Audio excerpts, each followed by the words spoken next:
Hello everyone. Hi, this is Kavita Sanghvi from Chhatrapati Nursing Memorial School, and today we're going to be speaking about action research.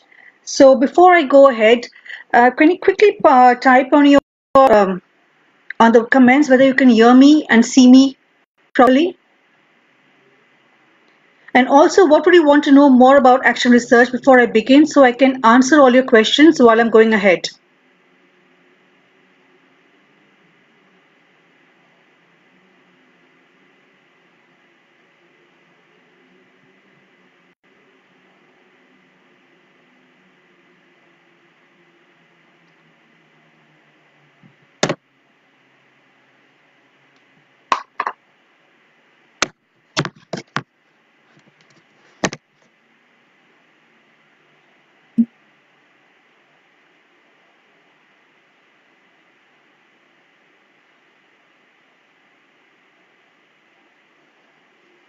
Because I've not got any comments up till now, so I'm just waiting for you to send any comment to me to let me know whether you have any questions regarding action research which I can answer along the way before I begin.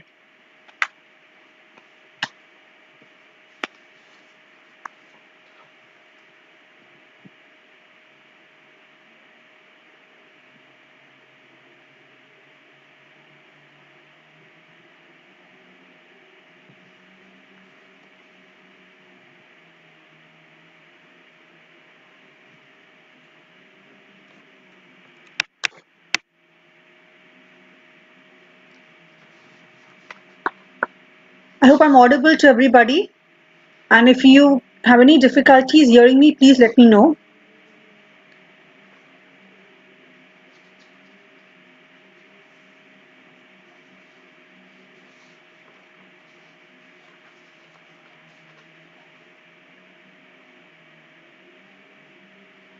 So exactly while we are waiting for people to join in, how many of you exactly know what action research is all about? Or have you conducted action researches? I mean, please share your experiences in the comment section as to let me know how many action researches have you completed, or are you on the way to do one, or is it going to be the first time that you're going to be going ahead in the future?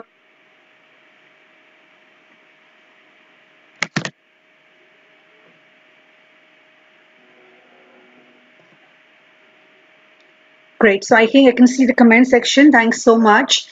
So let me just now begin as to why action research. Now, most of us in our school must be having many pressing questions across. Like all of us have the same content. All of us are teaching everything. We are assessing the students. But maybe one particular class, the students are performing very, very well, but the others are not able to get those kind of results that the other class is getting. Or maybe you have a situation where you find that in one class, there's so much of unrest and so much of bullying happened that you're not able to control the class with so many years of experiences. And then you're wondering, what is wrong with this class? Why am I not being able to control this class at all?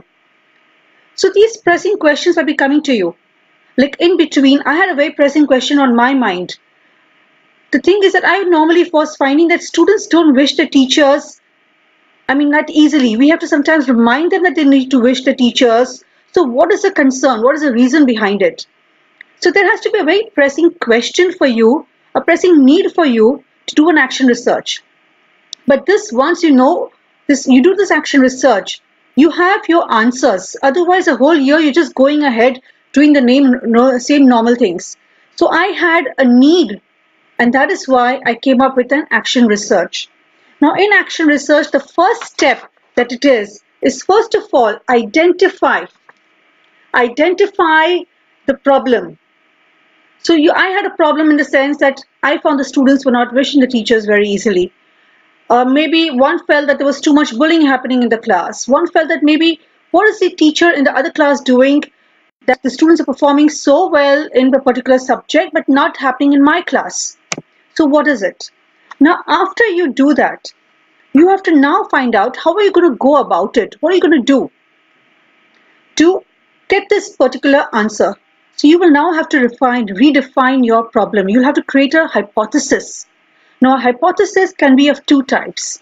It can be a null hypothesis or it can be a directed hypothesis. Now, when I talk about null, Null hypothesis would be something where you're saying that whatever is happening is not getting affected. So for example, and what I'm meaning is that independent variable has no effect on dependent variable.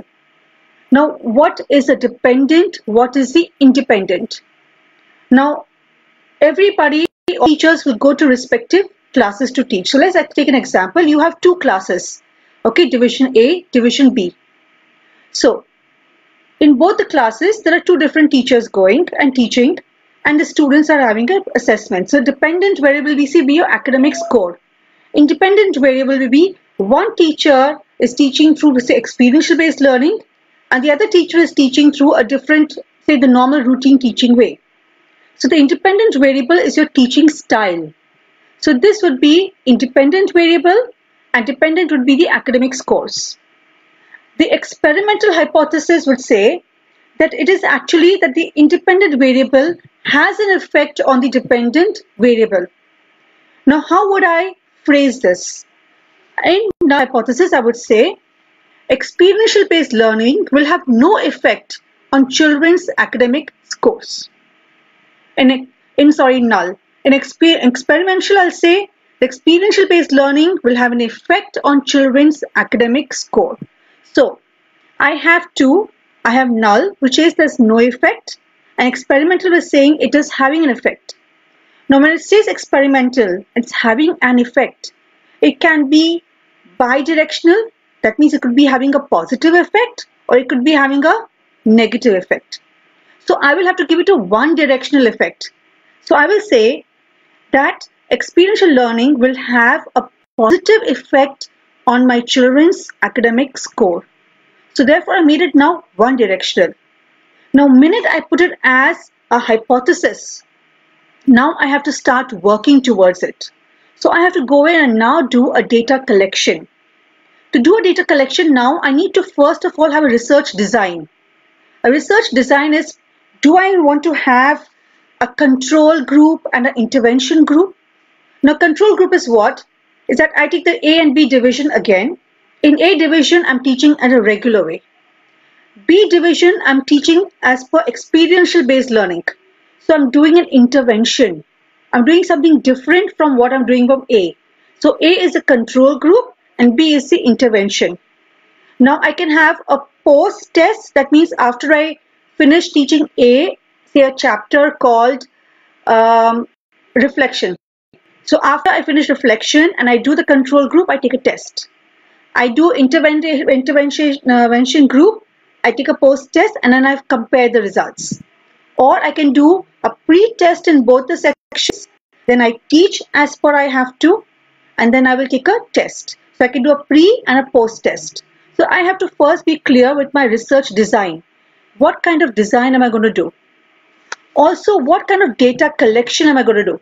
So data collection can be different ways. It can be a qualitative way, it can be a quantitative way. Now, basically what is really desired is quantitative because it is complete objective. There is no subjective matter here. So quantitative ways could be I do a survey, or I can do a questionnaire, or I can have any sort of analysis done across. So you have quantitative data and a qualitative data. Now qualitative data would be something like you having interview sessions, or you having your observations are happening. There's an observation log which is happening across. So it is more subjective based. So basically people normally go in for quantitative data, and when I had my research, I preferred going quantitative data, that is going through a Google survey, which is very easy to even tabulate and analyze. So you can go in for basically a quantitative data or a qualitative data based on your expertise and how comfortable you are with both of them. So I had these different kind of data collection. Now this, when you do an experiment, you can either do an individual action research, say I wanted to do it, so I did it. I could do a collaborative session where I could have teaming up with my other teachers, or I could do a complete school-based thing.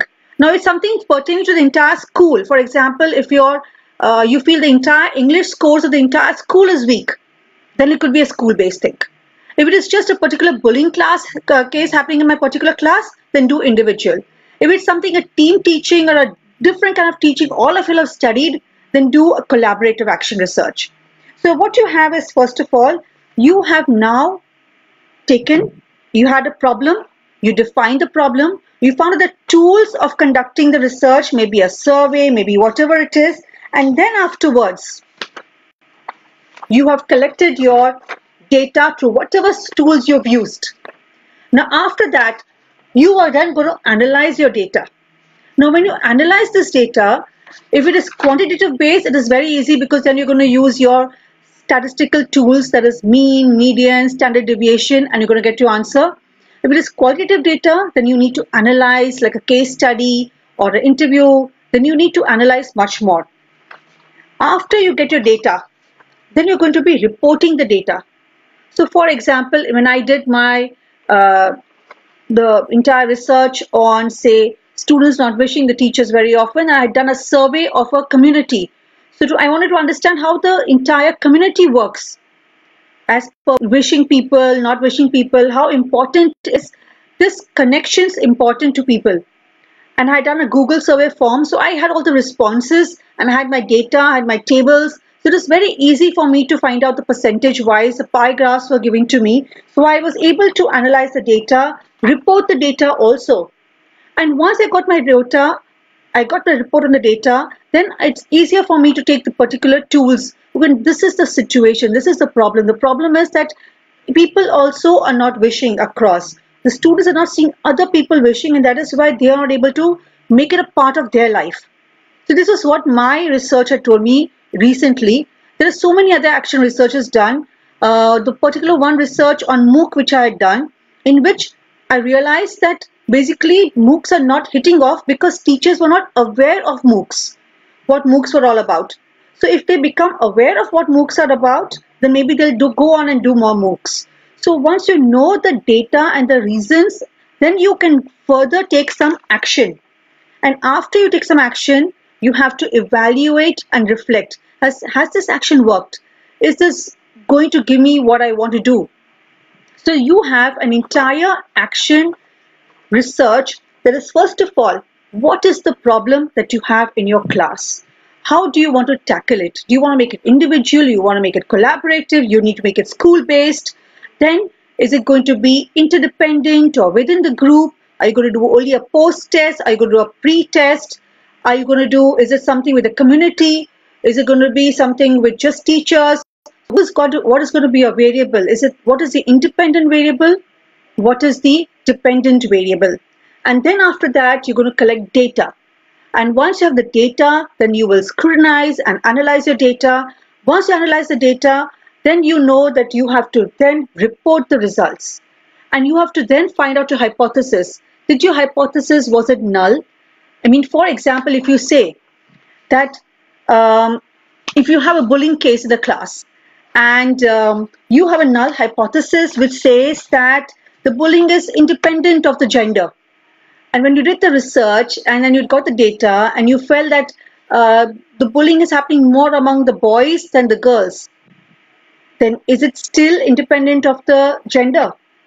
No, it isn't. So therefore, now you've got an answer that it is, the null hypothesis is rejected. It is more towards the boys. So it becomes a directional, you've got an answer to your hypothesis. So hypothesis is basically your question that you have. And then the answer that you get at the end when you report the data, it tells you whether it is matching or it is different.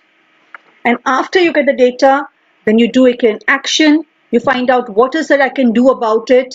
If there's a bullying case, maybe you've got your counselors in place, maybe you've got your surveys in place for teachers and students and parents, or maybe you've got some steps in the class to conduct as to how to reduce the bullying.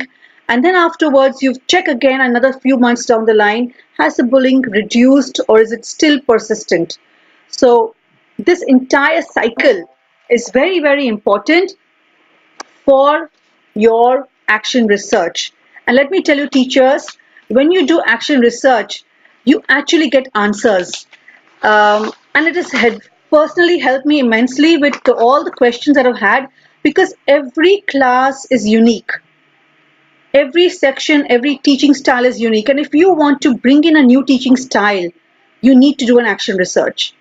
For example, right now, the best action research I can give all of you all is we have moved from face-to-face teaching to online teaching. And is this online teaching effective? So this could be an actual collaborative affair, thing that we could all do together to find out, has online teaching improve the academic scores of the students, or is allowing the students to get more engaged, or there is no, or maybe if I say it a null, then there has been no change in the students' engagement with online teaching.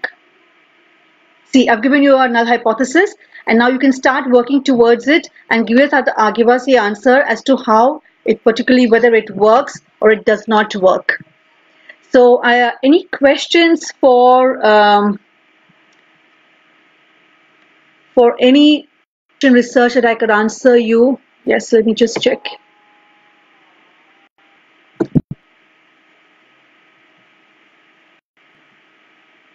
So Sonali says that she's done a lot during B.Ed time. That's because normally now with masters and all, you have to do research.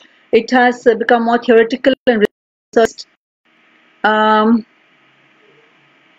Want to know which grade is apt for it? Every grade is apt for it. You can do action researches from preschool till the till whatever you want to do. I mean, till any age groups and any section of the people.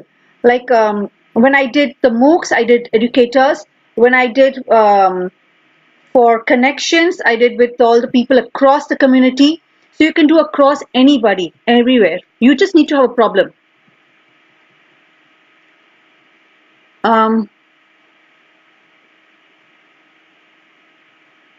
Yeah, so you could have, yes, identify the problem. Action research is very good. Yes, definitely. Yes, Chaitali, thank you so much.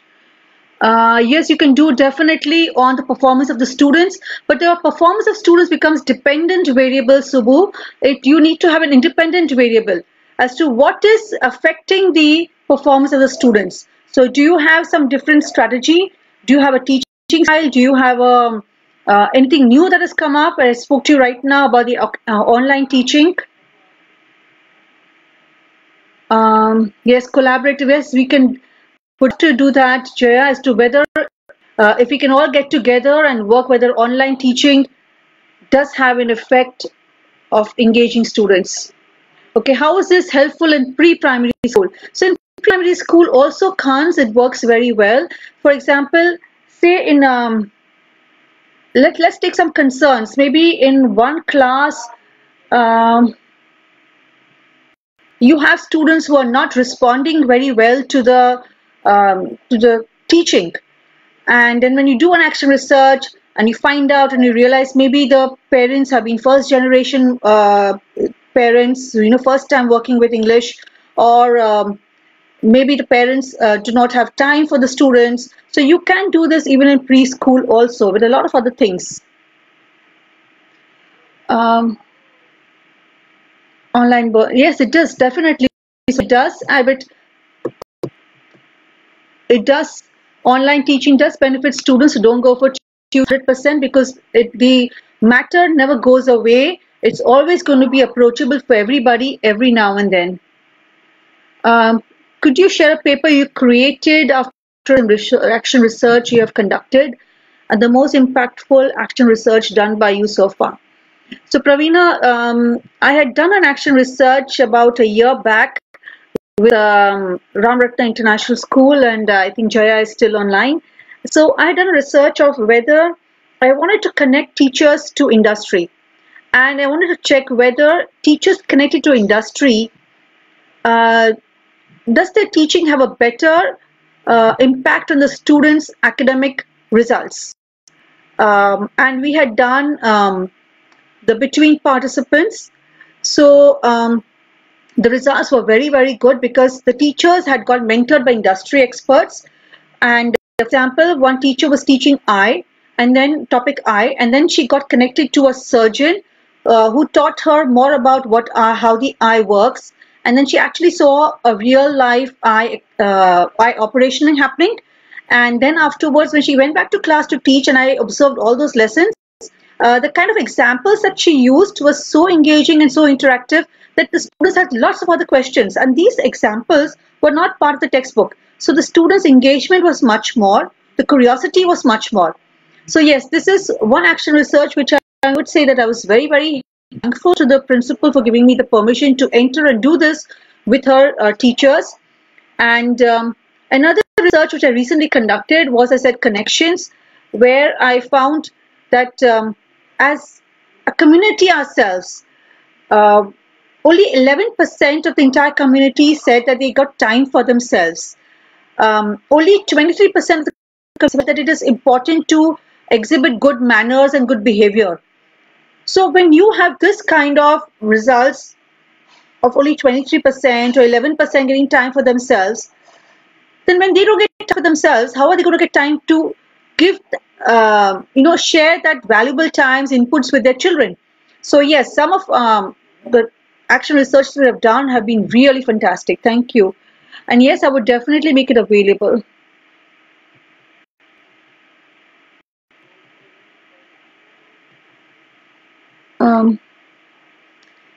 With pre-primary kids, Andrea, I just spoke to you about right now. With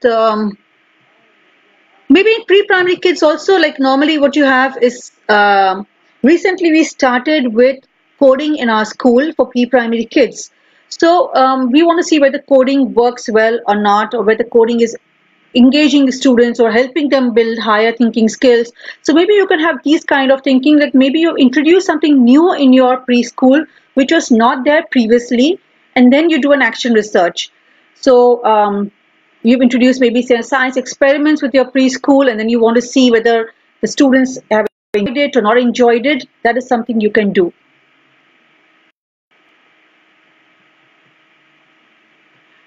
So I have got, I've been able to answer questions up till now. As far as action research that I can share, I will do that with Ms. Rakhi, because the action research is quite thick that we have. So the research entire manual, we'll see how to share it with all of you all. Maybe you could share your email with Ms. Rakhi, and then through Rakhi I could share it across to you. Ms. Rakhi, let me know if that works for you, or else I will discuss with her and get back to you further. So I think I have this action research help in reframing our set of rules and regulations. Yes, Meena, it does, because certain rules and regulations with time needs to keep on changing. And if things are not working the way they were before, then we need to redefine it. For example, every now and then with every single month, things are getting much more difficult for us. So our rules keep on changing. For example, earlier we spoke of just bullying, but now there is cyberbullying. So with cyberbullying, you want to know exactly how much is cyberbullying impacting the students. Is it gone down till the primary, or is it just prevalent in the secondary? Which is really happening right now, because when we started looking into it, we felt that cyberbullying is happening even in 4th standard. So maybe looking at the scenario, you feel that even for 4th standard, we need to have these strong set of rules and regulations for students there. So yes, it does. It does help you to change your set of rules and regulations. What is the prerequisite knowledge needed to conduct action research? How do I frame my hypothesis?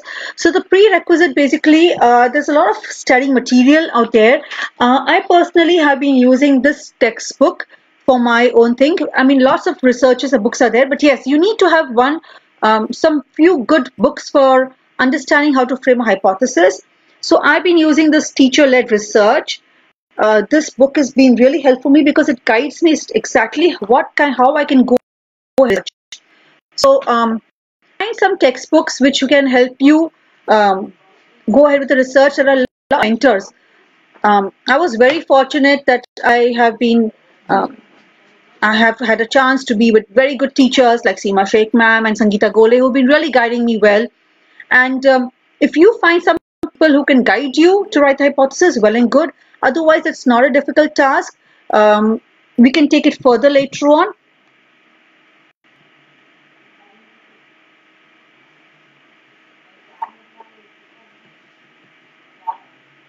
Tell me about the research essays. So research essay is basically when you have any topic that you will have to find some do much more research about. So it could be maybe a civilization, or maybe it could be more now the coronavirus. You're asking them to write a research essay. So maybe it's a topic-based research topic that they give you across.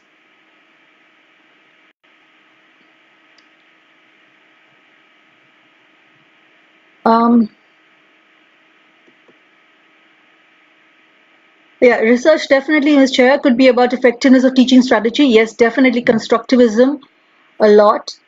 Um, Yeah, so you definitely this some of the textbooks have really helped me, and I just shared the name of the textbook which has really helped me conduct researches. And if I come across any more, I will definitely let you know. Also, if you go on to the net and then you go on to research theories, they guide you step by step. I've been following using the net a lot, and do visit the even the people at the education department. If you go across and meet the people, teachers of MED, all those, they also guide you very well. So I guess I have answered everything, and thank you so much, and thank you, Teachers Help Teachers, Rakhi, for giving me this platform to talk about action research, because it's something that I've really been looking forward to, and I wish all of us become more research oriented, because then we are dealing more with facts and not opinions. Thank you so much.